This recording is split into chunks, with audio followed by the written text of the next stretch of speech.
Hello, this is Becca from Willow Hill Designs, and welcome. Today I'll be sharing my beginnings and thoughts about the next prompt, prompt number 3 for our still life, which is fruit. And what I have decided to put on this, on my still life, is some pears. And I'm thinking that I will put them in this area here, maybe over here, which will still leave me room for my cover to my ginger jar. And so I think the fruit will go over here, and I'm thinking that I'll put it in a little dish. So I'll just take this out of the way. And these are some of the fabrics that I have chosen for my fruit. And what I've done is I'm going to do turned edge. There'll be finished edges on these. And what I've done is just drawn up some pieces that I will be ironing to the back side of the fabric. This will be the top of a pear. This will be the pear that is the top of. That'll go like this. There'll be a different color kind of running into this little pear. This will be one of the pears that is a little bit more prominent. Then there'll be another pear here, and this pear will have just kind of the inside of the pear showing. So let's see, where's my little, so you can see here, you'll see some of the peel or the skin of the pear, and this will be the inside of the pear. And then a smaller pear in the background. And this, I think, will be the little dish that the pears will set in. I probably should show it to you right in place. I'll bring this back here. This is kind of what I'm thinking. I'll put the dish here, somewhere down in this area. Let's see, let's move that up a bit more. I'm thinking I'll have the dish there, and this will be the inside of the dish, which is a little bit darker color to show the shadow of the dish. And then I think what I'll do is put one pear here, and then the pear with the insides, in other words, a cut pear maybe here, and then another pear kind of behind that. So that'll all be sitting here on the on this little dish here, and this portion here will go up here to kind of maybe shade the pear in a little bit, a little way, I'm thinking anyway. So I'll take these off and move this away. And this fabric here is the one that I have chosen. This in particular I love, and I think that will be the top of this one pear. I think it will be something like this on there. So I will use this part of the pear. I'm not sure how much of that I'll take, but I think that'll give it a nice shading. There's kind of a highlight here, and then it's darker, so it's kind of showing a rounded look. So I think this little piece will be ironed to the back of that. And let's see, so that would be that. And I'm thinking that I will use maybe a piece of this for the inside, the cut portion of the pear, where the pear is cut in half. I think I may take a portion of this just to kind of simulate the inside of the pear, either on this piece of fabric, or maybe there's a little bit more on this piece over here. And I may turn it this way, just depending how I'll do that. So those two will be used for the pear and the inside of the pear. Now, this one here, I will use for that very first pear. This will be the body of the pear, and this color will be the top. So I think those two colors go nicely together if you can kind of picture a pear here coming down. So this, I think, will be the body of the one pear. And this color here, this deeper red, I think I will use as a shadow. Oh, sorry, I'm blocking the light. This color here, I think, is a little bit deeper if you compare the two colors. So I think that might be nice for a shadow, and this has kind of little dots on that right here. Let's see if I can hold that so there's not too much shadowing going on. So I think that would be nice for some shading on the pear. And possibly one of the pears will be this green. I think this green would make a nice color for a pear, and I'm not sure if it'll be that little one in the background or if it'll be the one that is kind of cut in half. It may be this little pear, or it may be the one that is cut in half. Thinking of that. And I may also use this color. This color may be nice if I do all three pears with this kind of reddish color. I'm not sure what that, it's not an au pear, it's not a Basque, but there is a red pear, just not sure of the name of it. So I think those will be for the pears.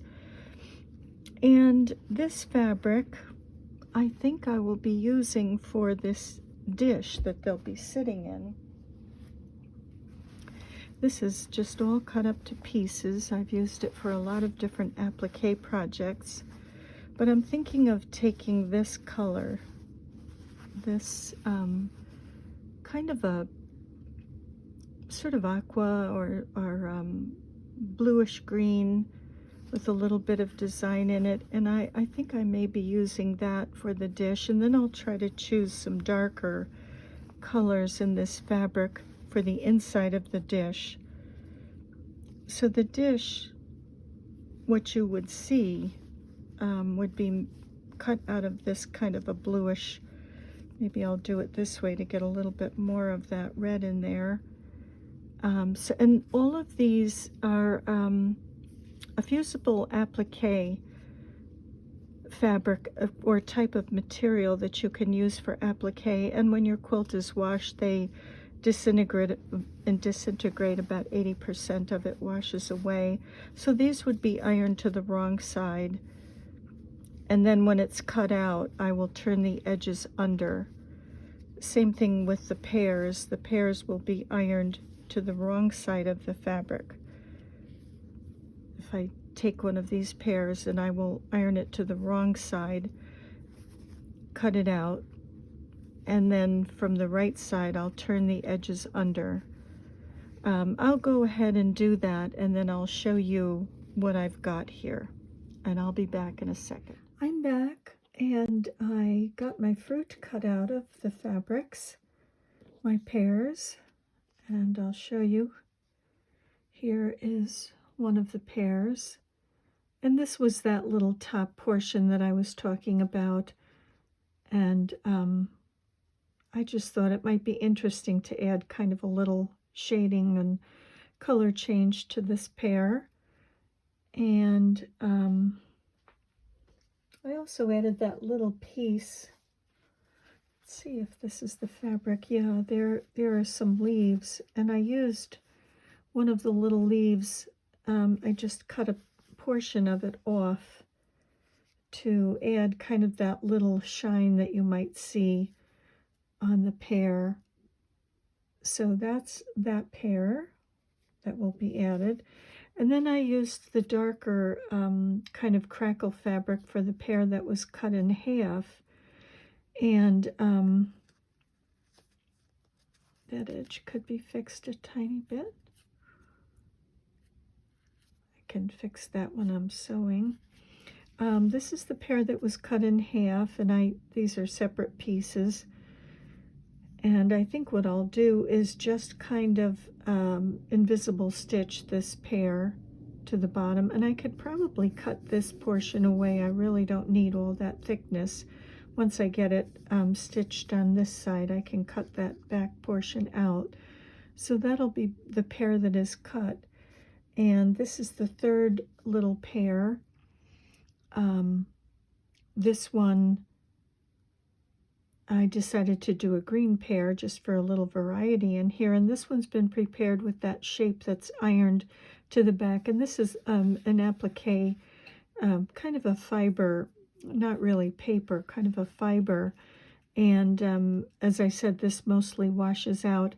I do quilts generally that are pictorial quilts, and they have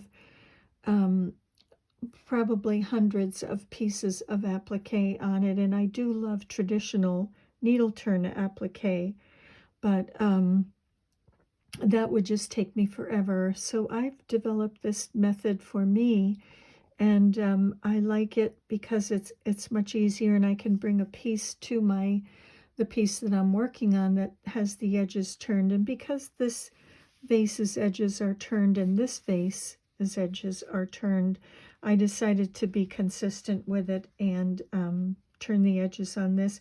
So I thought I would just show you quickly how I would do that. I'll just move that out of the way. Once this is all that is ironed to the back of the fabric, then it's ready to have the edges turned. And I will just, where there's a curve that's like a smile, any kind of a smile curve, those are the curves that you clip.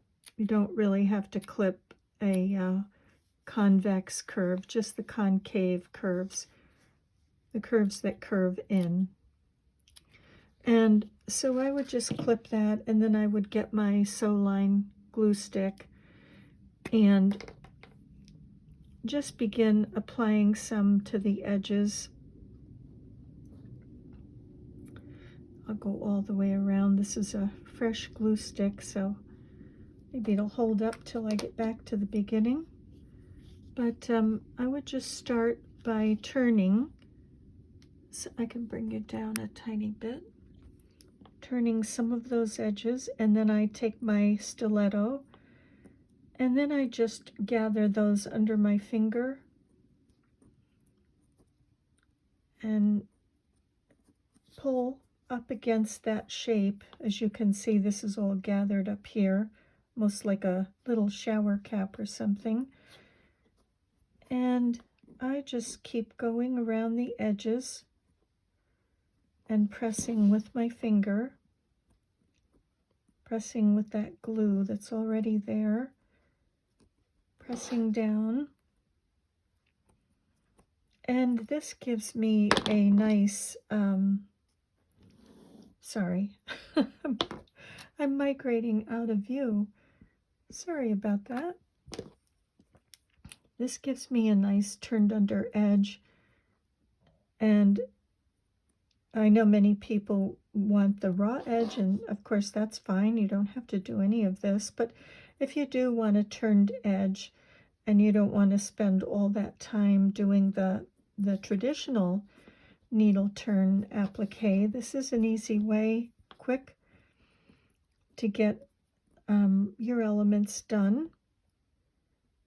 And I just go around, and where there's anything that looks to me like it's a little pointy, the edge, I'll just kind of fix it right here.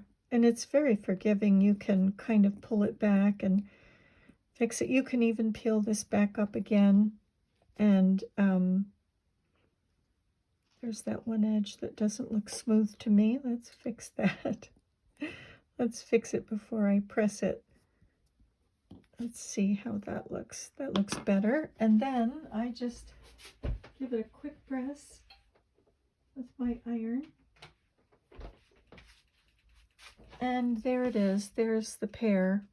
And of course I would add a little divot up here where the stem will be coming out. I'll do that. I may do that with thread or with my Derwent watercolor pencils. So all of the fruit, let's see, I can bring it back up a bit. Sorry, hope I didn't make anyone dizzy. So the little bowl is done, and this is the little scalloped front of the dish. I guess I would call it more of a little dish. And this will be the inside of the dish, and I chose the darker color on another fabric so that it looks like, you know, the shadow of the bottom of the dish. This actually was a bear on another fabric, but it worked out nicely for this, and I didn't have to turn this edge here under it all because that'll be covered, and the dish will go like this. So let me just see. I'm not sure exactly where I'll place the dish, but it'll be something like this. And I'll take these pears, and again I'll do the stitching on these. This pear I think will be kind of upright, and this pear I'd like to have it leaning on that first pear a little bit in the dish, and then this little guy kind of behind. I think that's kind of the way that I will set it up, if you can see that. So these will be stitched on, and this little portion here, I just took my Derwent pencils and just drew a little line down the center here and shaded it just a tiny bit to make it look like the inside of a pear, that color. This fabric was a little bit lighter, and I just shaded it a tiny bit. And so I'll do a little stitching for the seeds here and maybe something up here. And I'm not sure exactly how much thread painting I will do on this. It'll just depend. Like, I will add some shading on this pear right here where the stem would be, and maybe in here where the kind of the bulb of the pear is, or the rounder, fuller part, maybe a little shading in here. And this little dish, I was thinking possibly of maybe doing some stitching around the edge of the dish just to kind of emphasize that scallop. Again, I'm not sure what I'll do, but I'm pretty sure that that's where these will go. Let's just see. I think yes. So the other things that I would like to add here are, I would like to have room for my little cover, my ginger jar cover, and I'd like to add these flowers, maybe that have fallen when this little bouquet was being composed. So that leaves me room for two more, excuse me, two more prompts. I may have to shrink them in size, I don't know. Who knows what those other two prompts will be. So that's kind of what I'm thinking, and of course I will put the I'll put the branch up here over the valance. If you can see that, I'll put that branch up there on the valance. So it's really coming together, I think. I feel it's coming together.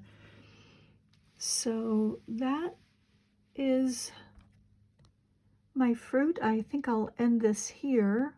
Sorry, I hope I'm not making anyone dizzy. I really don't mean to.